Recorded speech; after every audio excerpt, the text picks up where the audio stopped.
Okay, so we can just go ahead and get started since you're having a good day, and my day is just getting started as well. Make sure my connection is good. Can you hear me well? Yes, you're good. Okay, good, good. Okay, guys, so we're having our first ever live Socialite sessions. I'm Tambria Hargrove. I'm the founder and executive director of Miss Socialite Initiatives. Our values are education attainment, socioeconomic status, and community leadership. Today, our Socialite sessions live is going to be based on more so of getting prepared, goal setting for getting into college or careers. We're going to be talking today with Kimberly, and she's going to help us with career clarity and just planning for people who are undecided in their career fields. And Kimberly, I just want to thank you so much for taking time on to be with us here on today. So if you want to, just go ahead and introduce yourself and talk about what you do and things of that nature. All right, so hey everybody, my name is Kimmy Cartledge. I am from Columbia, South Carolina, and I am a career specialist for a school district, and I currently serve the 8 middle schools in my district, as well as an early college center, and I help with dual enrollment. I'm also the owner of Glitter Glue and Goals, which is a mobile vision board service designed to help individuals create a vision they can vibe to. So that's a little bit about me and what I do. I'm involved in several professional organizations as well. Okay, great. So what are some goals that you can provide everybody who is here today? What are some goal setting tips that you can provide first generation college students or just people that are just pivoting into new positions or just trying to figure it all out? So the first thing I would say is just getting to know yourself first. That's the first thing I would Mm-hmm. suggest because it's so easy nowadays to see what everybody else has and what everybody else is doing and to get caught up in that. And then you start setting goals based off of what you see other people doing. So that would be the first step is gain Mm. clarity with who you are first and foremost. And then I would say, then just believe that you can accomplish whatever it is that you set out to do and you decide is. And then understand too that it's okay if your goals change and it doesn't make you a failure or anything like that. It's totally fine if you decide to change course or if you say, maybe this was a goal when I was in a different space of my life, but that doesn't really align with where I am, the knowledge that I have now, and where I'm going. I totally get that because I know with me when I started school, I initially was like an accounting major, and then I was like, oh, I'm going to be a communication major, and then I was like, Mhm. oh, I'm going to be in entertainment. So life changes quickly. Did you have the same experience or? So my degree is in elementary education, and I Okay. have a master's in higher education. And then I told y'all what I did. I work with middle school and high students.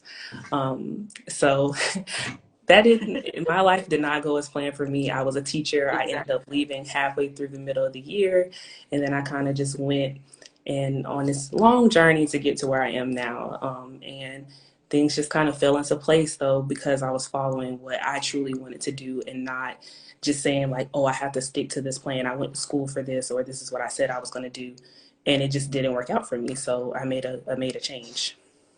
Yeah. So when it comes to just making your goals and planning out, what are some things that you feel came into play that kind of led you astray or just kind of shifted your or just shifted your interests, I would say. Like, Like, what do you have to take into consider? What would they have to take into consideration? sometimes outside factors. Um, there are things that are truly just not in your control, and you just have to kind of Exactly. roll with the punches and say like, all right, this isn't what I quite thought it was, or this isn't, working out the way that I planned. But then just being able to say like, all right, this is what I got, this is what I got to work with, and just keep, moving forward. And if those situations arise and you have to rethink it, that's okay. And just understand that, that's life. Like things are going to happen, things are going to change. And you just have to go with it. Exactly, exactly. So when even though we know how life is, life will come at you fast, right? And so when it comes to planning ahead with your long term and your short term goals, is there like a difference that you notice between the long term and short term goals? I think your short term goals, in theory, should be steps towards long term goals. Because a That lot part. Yeah. set short-term goals, but they set stuff that they were going to do anyways. And it's like, that's Yeah. not really a goal if you can do it, if you can accomplish it, a week from now. Yeah, it may be like a small baby goal, and there's nothing wrong with having those steps and tasks, but short-term goals are things that you have to put a little bit more effort, and you kind of have to rethink about the way that you do things in order to make that happen. And then those short-term goals eventually will lead to longer term and larger goals. Exactly. Like, so for instance, like anyone who's on the live who's interested in going to college, that would be like the long-term goal, or the Mm-hmm. short-term goal. So short-term goals would be, making sure you're at school every day. And those are more like just things that you just have to do. Day to day. It'd be, yeah, day-to-day things, that habits more so that you just have to form, like studying. And then goals would be like, whatever, what college you want to go to. Your goal could be like, okay, I need this certain SAT or ACT score to go to this school. So I have to put in the time and the effort, and I have to study to get a higher score. Mm-hmm. And that could be like a short-term goal, is to say, I want to get, I don't need, I've been so far removed from it. I don't even know how it goes at this point. Exactly. It's just like, But yeah, so it's just to say like, oh, I need a 24 on the ACT to get the scholarship, but I only got a 20. exactly. What can I do, to reassess the situation to make it so that I can get, where I'm trying to go.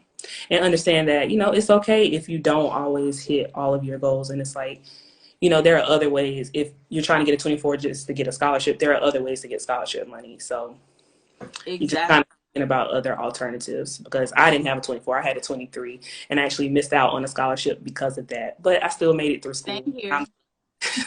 I'm good. Exactly. So when, like, is there a time frame that you believe for short term and long term goals? Like, how far ahead should you plan, do you feel?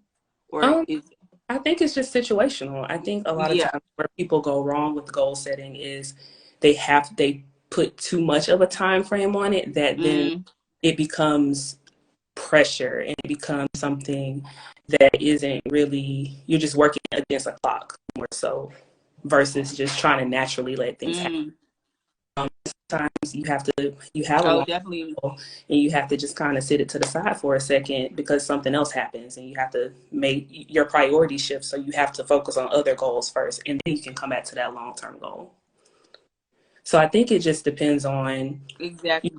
like, just what works for you. And I don't think we should limit or try to focus too much on putting that pressure on ourselves um, to meet our goals by a certain time frame.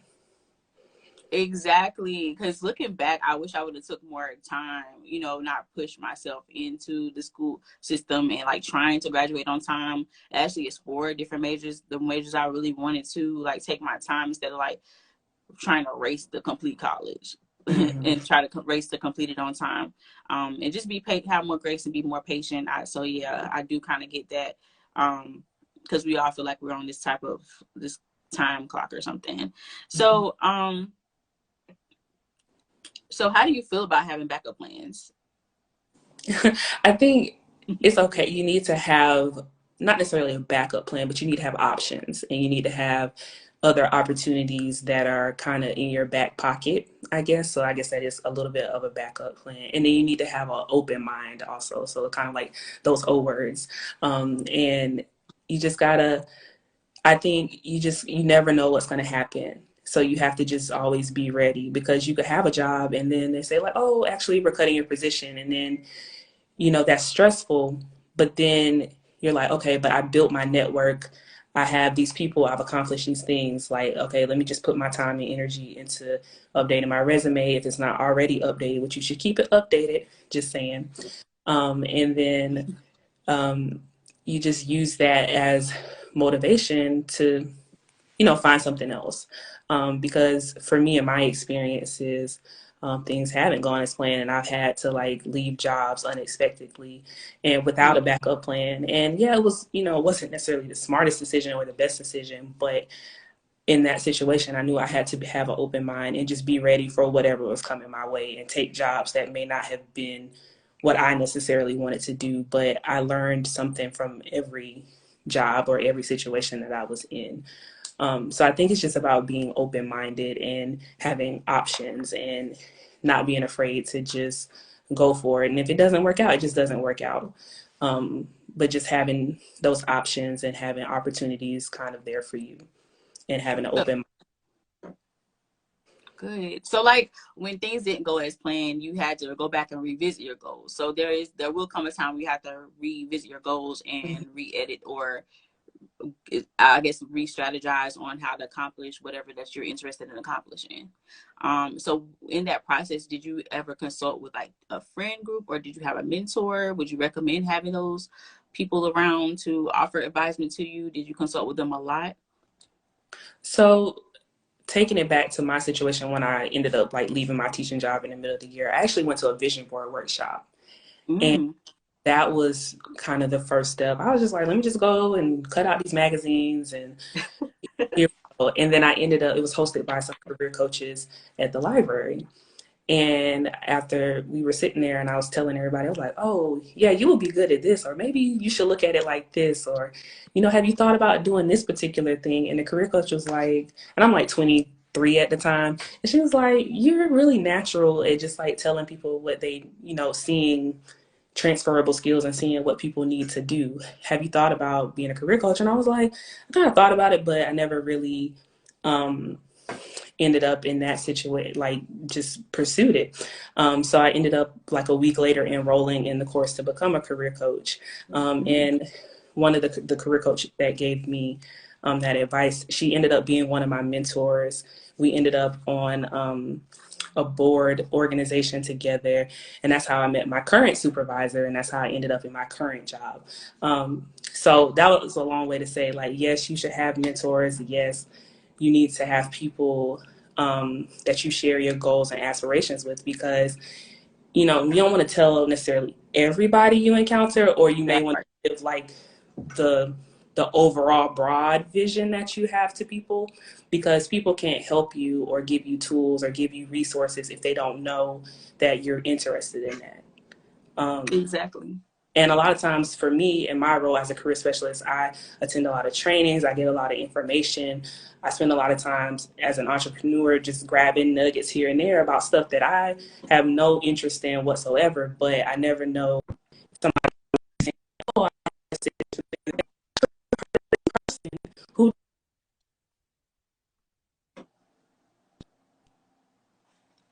I think the screen is kind of it paused for a little while. The live pause. Okay. I know you said that you were talking about your situation. It's still loading. Can you hear me?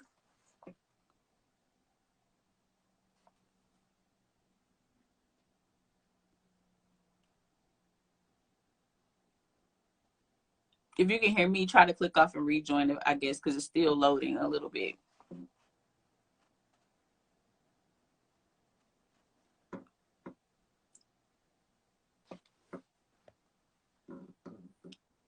Okay, guys, we're just waiting for her to join back. Um, that was some good information she provided to us as well. So I guess, guys, like from listening to her, if you're ever in a space where you're trying to figure things out, definitely try to go to your friend group or try to find a mentor, and definitely attend an event, because it seems like that event kind of uh, her being a part of that event definitely opened a lot of doors for her. There you go. Yay. Welcome back, PC. Yeah, I was telling them like make sure they join. Actually, go to an event, because it seems like the event opened so many doors for you. Just going to that Hmm. simple event, you actually got this quick mentorship and quick career advisement, and you got your goals planned out, laid out for you by just going to a vision board party. And Hmm. you met your future supervisor, and you actually built a professional relationship with them as well. So that Hmm. was a great opportunity for you. Seemed like. And now my whole business is vision board stuff, It, like doing vision board workshops. It's everything centered kind of around, fell in your so lap. it all, yeah, it just all came together. And that was in 2017. So math, that was what, 5 years ago? 5, 6 years? 2022? I don't know. I'm not a mathematician, but it's been a minute. But all in the 5, 6 year time. But I had to go through some tough times to get to this point. But I met a lot of people on along the way that helped me to get to where I am, and I still have good relationships with those people.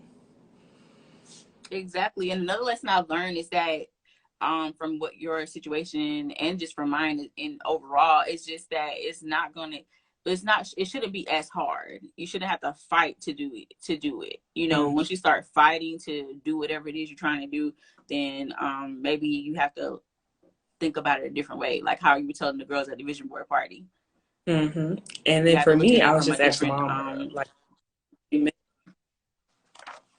yeah, it I again. was texting my mom a few minutes ago. I was just saying I texted my mom a few minutes ago, and I was just telling her about, this month and just all of the opportunities that I've had and how all of them have just happened naturally from relationships that I've built with Exactly. people over the years. Like people have come to me like none of these opportunities a lot of times that I get, I'm like actively seeking. People just come, send me an email or say, hey, do you want to collaborate? Or hey, can we, see how we can help each other? And that's how you and I partnered together. That is Um, true. so a lot of it just happens naturally, and you just build those relationships with people. So I think that's a lot of times what it is when you're doing what you're supposed to do. And you may not have it completely figured out, but if you're operating in your zone and what you're supposed to do, then it'll happen for you. So overall, what is your biggest message that you could provide from your experience, and just when it comes to career clarity and just making that next step or making that transition in life or career or college? What is something that you have pulled out from all of your experiences? I would say it's okay to have high expectations in what you want, and you don't have to like settle or pull back from those expectations. And it's okay to say, I like this thing or I don't like this thing. And, if it's not working for you, walk away from it. Um, so that's kind of how I lead my life in, just being true to my values and what I believe in. And if something isn't in alignment with that, then, it's just not for me. And that's okay. Exactly. Yeah, because it seems like you're still, even though you have the glitter glue and goals, you still also have your full time job as well. And I feel that there's some type of stigma with, oh, if you're an entrepreneur, you just have to be an entrepreneur, and if you're a 9 to 5 worker, you have to be just a 9 to 5 worker. But you can work your 9 to 5 and have multiple hobbies. You don't have to just have one business or in just the main job. You can have multiple hobbies on the side as well. So, that's what I've kind of learned. Like, just because you have an interest doesn't mean you have to go to school for the interest, because sometimes it may not require that. You may go to school and may meet someone who has a similar interest as you, and you can get the knowledge from them as well. So it's just a lot of things I've learned from different people I've met that are kind of doing things that I'm participating in hobbies that I'm interested in, but not necessarily majored in.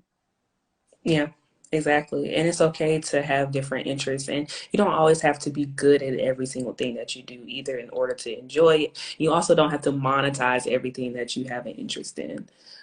So that's another thing. A lot of times we feel pressured that, oh, like I'm good at this thing, let me go turn it into a business. And it's just like, sometimes it's okay to enjoy stuff without having to make money. Making Like money it's off of it. okay. It's okay because then it becomes pressure and it's not fun anymore. So it's totally Yes. okay to, walk your own path and not feel like, you have to do what everybody else is doing or you have to live up to these other expectations. And it's okay to stick to what you believe in and what you value. Yeah, because I like photography, but I don't want to turn it into a business. I just want to do it just to do it. I was almost a Do that for photographer. free. You said what? I was almost, I almost had a photography business. And I was just like, I like taking pictures, but like, I like just like taking them. Like, I don't want to have to, turn into a business. So I'm like, That's no. funny because your story about how everything just came to you when you went to that vision board workshop is kind of similar how I found Miss Socialite brunch. Like I went to a brunch and I just was so inspired by the stories that I was hearing, and I'm just like, oh my God, I wish young women had this opportunity to listen to these stories and get inspired and just see themselves in these people. And yeah, it shouldn't be hard at all. It should just all just come naturally. Hmm. Yeah. And, like in the process, yeah, there are going to be tough days and there are going to That be yeah. moments that like, you're like, what is this? Why am I doing all like what, This how? is too much. Yeah. Yes. This is But, too much. but then when you look back on it, you're like, that's why that happened. Yeah. And Learning experience. it makes so much sense, and then you can use that as fuel to move forward. And my story with my career is what motivates me to do my business and why I'm in the career coaching space for middle school and high school students, because students need to know, like, life is tough, but it's okay if like you don't have everything planned out, and it's okay if you have twists and turns and you don't have it all figured out today. So um, Also, I do believe the earlier the better. It'll relieve all the heartache you may get in with changing and being undecided. yeah. Yeah, and then that's what we encourage a lot of our students to do: internships or job shadowing, and just interviewing people, watching TikTok videos of people who have careers that you like, the day in the life of. That's a way to get some real insight to what other people do in their career paths. So those are some tips for some of our younger people who may need some career clarity and decision help with decision making. Oh, that is so. Oh my God, Kimberly, I thank you so much. You provided so much information on today. I hope someone is inspired by your story, and I hope that they are able to just follow up with you and try to get some of the young people are able to follow up with you and get information on glitter glue and goals. Hmm. You what district are you in working with? I'm in Lexington 1. Okay. Yeah, Mhm. so I hope, someone sees this live and they can reach out to you. So do you only work with that particular district when it comes to your business, or you're open to working with any student?